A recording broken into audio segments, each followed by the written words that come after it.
Happy New Year, everybody. It's a new year. I mean, it's not New Year yet, but it's the last day of the year, and the Ravens season is still saved. It's saved. The Ravens saved their season. Can you believe that? I can't hard. Sorry, I'm eating this. This is my New Year's resolution to give this up. But I'm not going to stay with that. No one's can give this stuff up. This stuff's too good.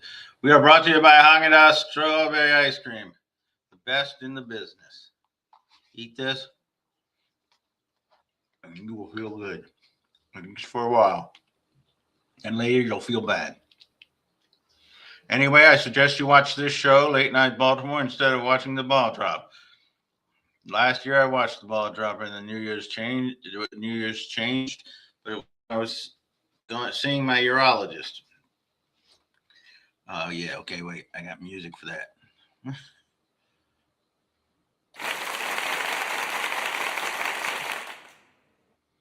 All right, my urologist. There you go. Okay, now let's talk about the Ravens. Great things about the Ravens. What do we know about the Ravens? The Steelers lost. That's where we last left. Now, the Ravens won, the Steelers lost. That puts the last game as the big game. Sunday, January 4th. Wait a minute. At 8:20 p.m. in Pittsburgh, it's Ravens versus the Steelers. Now, let me say something about the Steelers. I want to say something about Mr. Aaron Rodgers, who's all a part of the Rogan sphere. Now, kids, the Rogan sphere is where you take supplements and horse tranquilizers, and you don't get vaccinated, and you act like a doofus, and you're worried about the woke mob. Now, that's why Aaron Rodgers looks like a puddle of mud now at his age, while Tom Brady had none of those things, and he looked better at 45 than he did at 25. So the lesson is, be a Brady, not a Rodgers. And stay away from the Rogan sphere. Okay. What's the latest news, you might say? Jackson was a full participant in practice, and Coach Harbs is very optimistic. He says that. He's always optimistic, though, so that doesn't mean anything. But if Lamar, that's cool. There are some key injuries.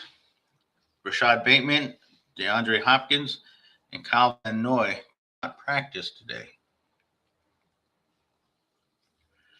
Roquan Smith and Patrick Ricard were limited. That's the word, limited. The Steelers will be without DK Metcalf due to the second game of a 2-game suspension, which seems to be a significant break. Now for the Ravens, but let's see. Darnell Washington, tight end, is also questionable, as is TJ Watt. Now, I believe that the Steelers are so obsessed with, they'll be too busy watching if Myles Garrett breaks the sack record on the Cleveland game in another game somewhere else. All right. The Steelers won the first game this season because Zay Flowers or somebody was ruled incomplete when it was a touchdown. The rest gave the Steelers that game. Sorry to say. Don't usually want to say it like that, but that's what it was. 10 of the last 12 games in this rivalry have been one-score games, and historically, the underdog often performs well. They've been evenly matched, though, so I don't see that there's big underdogs. Man, my teeth look like a wooden fence, right, everybody? All right, call in if you like. 410-921-9076. Other things. The analysts split on the outcome. Some are favoring the Baltimore Ravens. Finally, right? This is incredible that we have a chance. Now, call here if you like at the number you see on your screen. Oh, here's somebody. Somebody's saying something nice.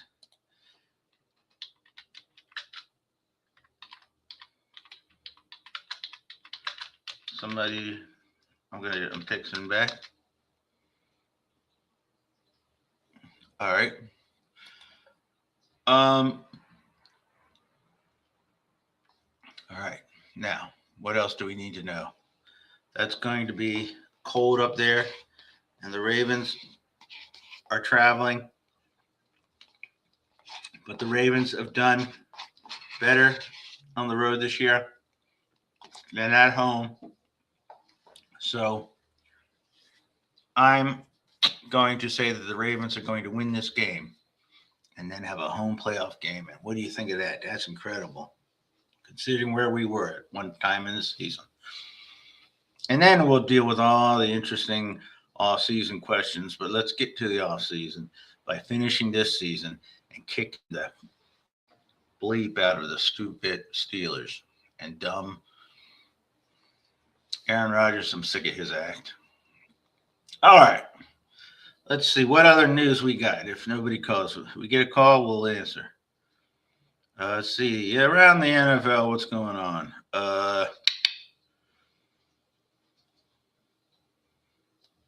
Yes, the Ravens win. They're in the playoffs. If they lose, the Steelers are in the playoffs. So it's basically a playoff game. The Ravens are currently favored now overall 3.5. So that's really a half a point because, wait, no, that doesn't matter. No, that's not right. 3.5. That's good. Four division. Let's see the playoff scenarios. AFC North is Ravens and Steelers. Play and you get in. The NFC South, the Buccaneers can clinch with a win over the Panthers, but a Panthers win and a Falcons loss. Falcons win the next day would end Tampa's season.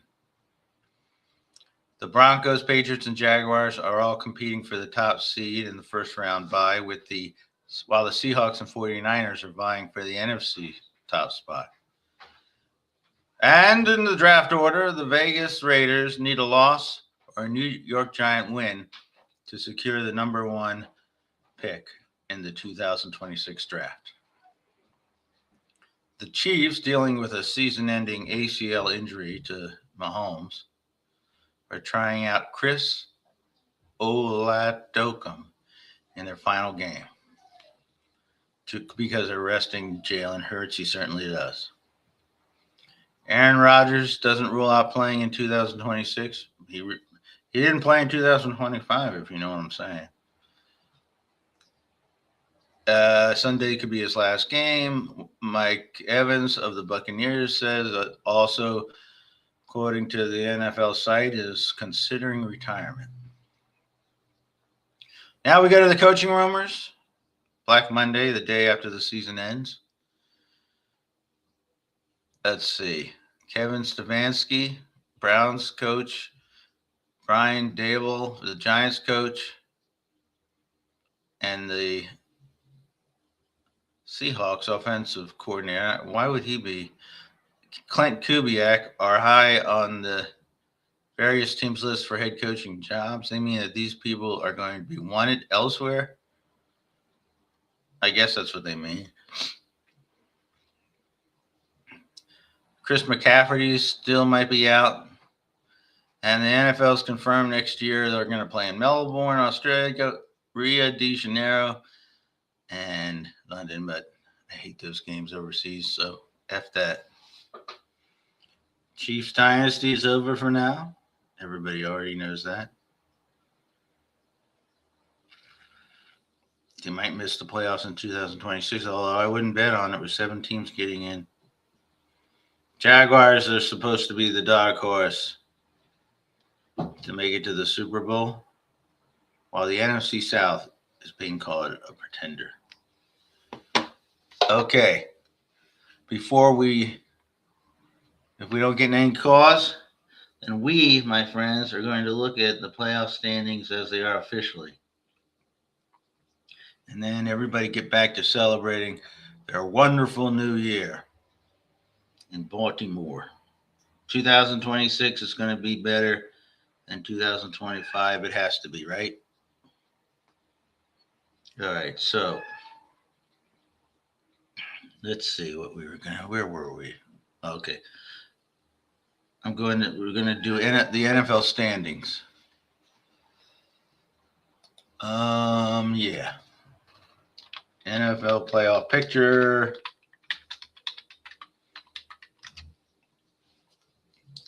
I feel that very few other podcasts type while they're on the podcast, and most have everything arranged. It's like there's an animal in the studio. All right, let's go over. We know that the Steelers and the Ravens in and win. One available spot. Broncos, Patriots, Jaguars, Texans, Chargers, Bills. That's how they line up there. In the NFC, it's Seahawks, Bears, Eagles, 49ers, Rams, and Packers. The Panthers are in the hunt, and the Buccaneers are on the bubble. All right, everybody, hold on 1 second. I'll be back. Oh, wait. No, I won't be back. Okay, I'm still here. All right. Now, that's really all we have. We hope that the Ravens will win, and we think that they will win. And we're going to call the game. The Ravens will win 27-24 against the once mighty Steelers.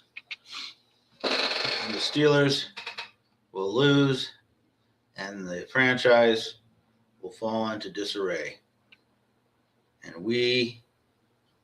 us, Ravens, we will be victorious now, and our franchise is going the way up. All right, that's all I've got today. We're all Ravens fans this week. Baltimore Ravens. We win. We have playoffs to talk about. And that's cool. All right, nobody wanted to call in at 410-921-9076. No calls at all. All right, then. We will call it a night, and we will say God bless everybody. Stay safe tonight. If you're driving out there, be careful. There's a couple hours left in this year. Enjoy those couple of hours. And we will talk to you all next time on Late Night Baltimore. And remember,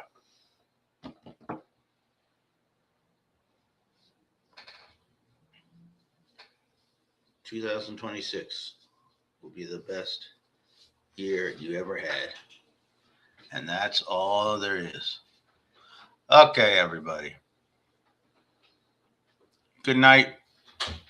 God bless. F MAGA. And go Ravens. Mm-hmm. Big Rooster.